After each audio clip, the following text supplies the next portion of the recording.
बोलिए शंभु नारायण भगवान की जय। दोस्तों, आज की इस वीडियो में हम जानेंगे कि तुला राशि वाले आप ही के खुशियों पर ग्रहण लग जाते हैं, ऐसा क्यों। लेकिन मित्रों, इससे पहले आप हमारे वेबसाइट mishra4u.com को एक बार जरूर विजिट करें। आपके सामने जो स्क्रीन पर लिखा हुआ दिखाई दे रहा है mishra4u.com, गूगल पर सर्च करें और वहां पर जाएं। आपके काम की बहुत सारी चीजें अवेलेबल मिलेगी, या दूसरे शब्दों में हम यूं कहें कि ज्योतिष की दुनिया की लगभग सारी बातें वहां आपको मिल जाएगी।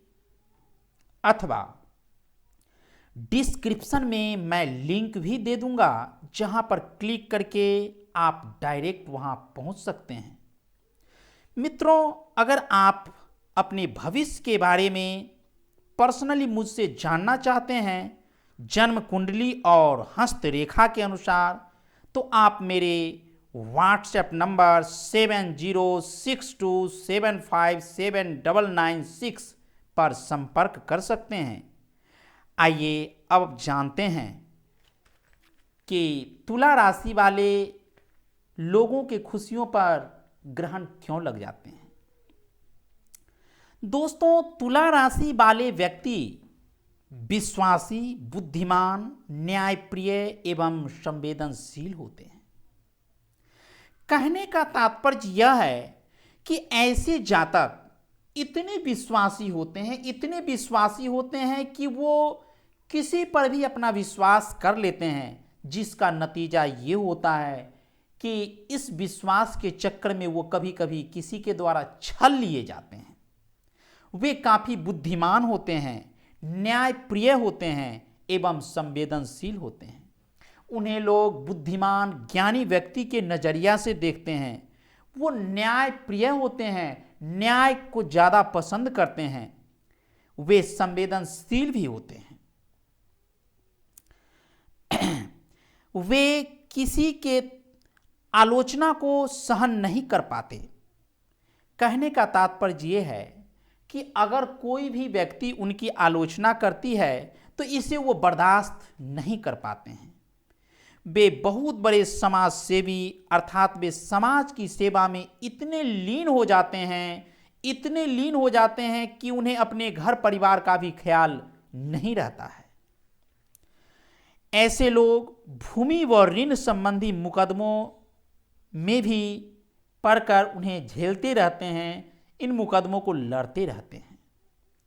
आप अपने संतान के दुख से दुखी रहेंगे, साथ ही आप भी पेट, सिर, कमर आदि दर्द से पीड़ित रहेंगे।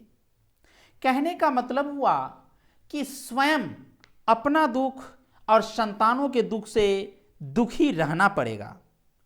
आपको यदा कदा संक्रामक रोग भी हो सकता है। छुआछूत की बीमारी, संक्रामक रोग जो मतलब एक स्थान से दूसरे स्थान तक, एक व्यक्ति से दूसरे व्यक्ति में फैलता है, उस प्रकार के रोग से भी पीड़ित हो सकते हैं। कभी कभी आपका मिजाज गर्म रहेगा, साथ ही कफ, वात तथा गुप्तेंद्रियां के रोग इन्हें काफी सताएगी। कुल मिलाकर यह हुआ कि आप कभी कभी सोचने से या किसी भी प्रकार के कर्मकांडों से आपका मिजाज, दिल, दिमाग गर्म रहेगा। साथ ही आप कुछ ऐसे रोग जैसे कफ, वात तथा गुप्तेंद्रियां आदि रोगों से आप ग्रसित रहेंगे, आप सताए जाएंगे। ऐसे नर नारी आशिक मिजाज के होते हैं। तुला राशि वाले अपने अक्ल का बोझ भी सही से नहीं उठा पाते। ये आशिक मिजाज के होते हैं। आशिक की भावनाओं में बह जाने के कारण वे अपना बुद्धि विवेक, शुद्ध बुद्धि खो बैठते हैं और अक्ल का बोझ भी नहीं सह पाते। कहने का मतलब यह हुआ कि वो भावनाओं में बहकर गलत कदम भी उठाने पर मजबूर हो जाते हैं। वे अपना जीवन बर्बाद कर लेते हैं। तुला राशि वाले कुछ लोग या तो अविवाहित रह जाते हैं या किसी ऐसी महिला के चक्कर में फंस जाते हैं जो उनके जीवन की प्रतिभा को ग्रहण की तरह ग्रसित कर लेता है और उनका जीवन अभिशाप बन जाता है। अतः इस परिस्थिति में इन्हें ज़्यादा सतर्कता धारण करने की जरूरत है। तुला राशि वाले जो लोग होते हैं वो इतना ज़्यादा स्वप्न देखते हैं कि स्वप्न के दुनिया में ही खोए रहते हैं। उनके स्वप्न को देखने की जो क्षमता होती है वो बड़ी कमाल की होती है। समाज के लोग जब उनकी बातों को सुनते हैं तो कहते हैं अरे बाप रे, ये इतना आगे जाने की बात करता है। बस हो गया, आपकी खुशियों पर लग गई ग्रहण, आपने सोचा क्या वहीं पर लग गई नज़र और आपका सपना शायद वहीं पर में टूट जाता है, पूरा ना हो पाए। आप इतना ज़्यादा ठाठ बाट में ज़िंदगी को बिताना चाहते हैं, ज़िंदगी को जीना चाहते हैं कि लोगों को देख करके हो जाता है आश्चर्य। लोगों को देखते ही मन में ये सोचते हैं कि अरे ये इतना ज़्यादा ठाठ बाट में रहता है, इसका इतना ज़्यादा क्षमता है। बस हो गई, लग गई नज़र आपके ऊपर में। आप इतना ज़्यादा लगन और परिश्रम से काम करते हैं कि लोग आपको देख करके आश्चर्य करने लगते हैं कि ये इतना ज़्यादा परिश्रम करता है, इतना ज़्यादा लगन से काम करता है। लग गई नज़र, आप थोड़ा सा खुश क्या हुए, लोगों की नज़र आपके ऊपर में आ गई और लोग आपके बारे में बातें बनाना शुरू कर चुके और आपका जो है सफलता जो है सो आशातीत असफलता में वो बदल गया। आशातीत सफलता नहीं, वो असफलता में बदल गया और आप निराश हो गए और फिर संघर्ष जो है सो आप करते रह गए। आप गौर करते होंगे तुला राशि वाले कि आपके जीवन में, आपके फैमिली में हमेशा कुछ न कुछ ऐसी समस्या बनी रहती होगी कि आप वहाँ पर में फंसते चले जाते होंगे और आप उसमें ही लिपटाए रह जाते होंगे। आप चाह करके भी उससे बाहर नहीं निकल पाते होंगे। विश्वास की अगर बात की जाए तो विश्वास के मामले में आपको विश्वासी कहना गलत होगा। आप अंधविश्वासी हैं। आप इतना जल्दी किसी व्यक्ति पर विश्वास कर लेते हैं कि वो व्यक्ति आपको छल कर कब चला जाता है आपको पता भी नहीं चलता। इसलिए विश्वास करने से पहले किसी भी व्यक्ति पर मैं 100 बार सोचें, नहीं तो परेशानी हर बार की तरह आपको होती ही रहेगी। बुद्धिमान तो आप हैं, ये तो कहने की बात नहीं है, आप बुद्धिमान हैं, लेकिन बुद्धि इतना ज़्यादा लगा देते हैं किसी काम में कि वो काम असफल हो जाता है और आप एक बार फिर से निराश हो जाते हैं। बुद्धिमान तो आप हैं, आपके बुद्धिमत्ता को देख करके भी लोग आप पर में आश्चर्यचकित हो जाते हैं और कहते हैं कि बाप रे बाप, इतना ज़्यादा दिमाग तेज है इसका।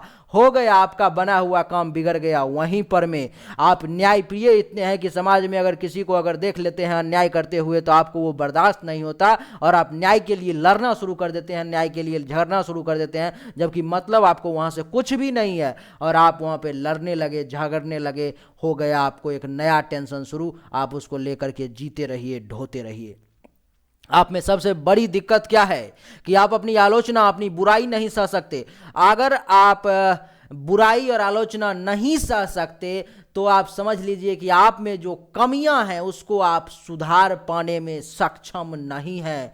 क्योंकि कबीर दास ने कहा था कि निंदक नियरे राखिए आंगन कुटिल छवाए, यानी कि जो निंदा करने वाले लोग हैं उनको अपने पास में रखिए, अपने नज़दीक रखिए, ताकि वो आपकी बुराइयों को, आपकी कमियों को आपको बताते रहें और आप उसको सुधारते रहें। आप एक श्रेष्ठ समाज सेवी हैं, इसमें कहीं से कोई दो राय वाली बात नहीं है। लेकिन समाज की सेवा करना अच्छी बात है, लेकिन अपने परिवार को छोड़ देना क्या अच्छी बात है? नहीं, बिल्कुल नहीं।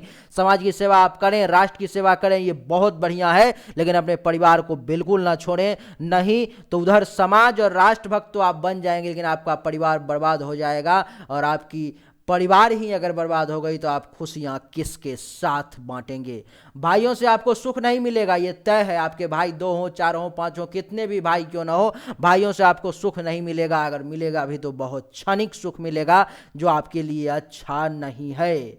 आपको बता दूं कि आपको प्रसिद्धि जो है सो पर्याप्त मात्रा में मिलेगी, आप काफ़ी ज़्यादा प्रसिद्ध होंगे, आप काफ़ी ज़्यादा नाम कमाएंगे, लेकिन उस नाम के कमाने में भी आपको घाटा का ही सामना करना पड़ेगा, क्योंकि उसमें भी लोगों का नज़र लग ही जाएगा।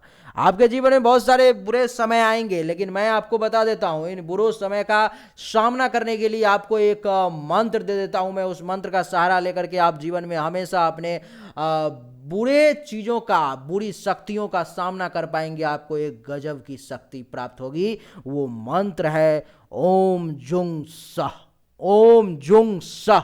इस मंत्र का आप दैनिक एक माला अगर जाप करते हैं तो मैं आपको बता देता हूं, ये जो हर बार खुशियों की नज़र लग जाती है, हर बार जो आपके खुशियों पर ग्रहण लग जाता है, वो नहीं लगेगा और आप स्वतंत्र रूप से अपना समय जो है सो व्यतीत कर पाएंगे। अपने आशिक मिजाज पर में थोड़ा सा कंट्रोल कीजिए, नहीं तो जीवन भर ऐसे ही घूमते रहेंगे, अलग अलग चक्करों में फंसते रहेंगे और आप परेशान होते रहेंगे। सफलता आपको नहीं मिलेगी, ऐसे ही खुशियों पर में ग्रहण लगता चला जाएगा।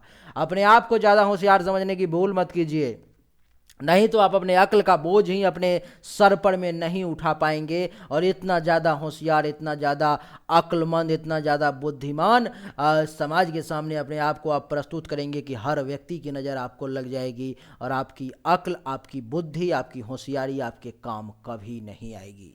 मित्रों, इन सब चीज़ों से बचने का प्रयास कीजिए, नहीं तो जीवन अभिशाप बन जाएगा और आप परेशान परेशान परेशान परेशान रह जाएंगे और कुछ नहीं कर पाएंगे। इसलिए मेरा आपसे यही निवेदन है कि हमने जितनी बातें आपको बताई गई अथवा मेरे सहयोगी के द्वारा जितनी बातें आपको बताई गई, उन बातों पर ध्यान दें, नहीं तो हर बार खुशियों पर में नज़र ही लगेगी, खुशियों पर में ग्रहण ही लगेगा, खुशियाँ सच्चे तरीके से आपको मिल नहीं पाएगी। उम्मीद करता हूं कि आपको ये वीडियो पसंद आया होगा। अगर पसंद आया तो इस वीडियो को लाइक करें, शेयर करें, चैनल को सब्सक्राइब करके इसके बेल आइकन के बटन को दबा दें। एक बार फिर से आप सभी का बहुत बहुत धन्यवाद। Thank you so much. जय हिंद, वंदे मातरम, जय शंभू नारायण। कमेंट में लिखें जय शंभू नारायण।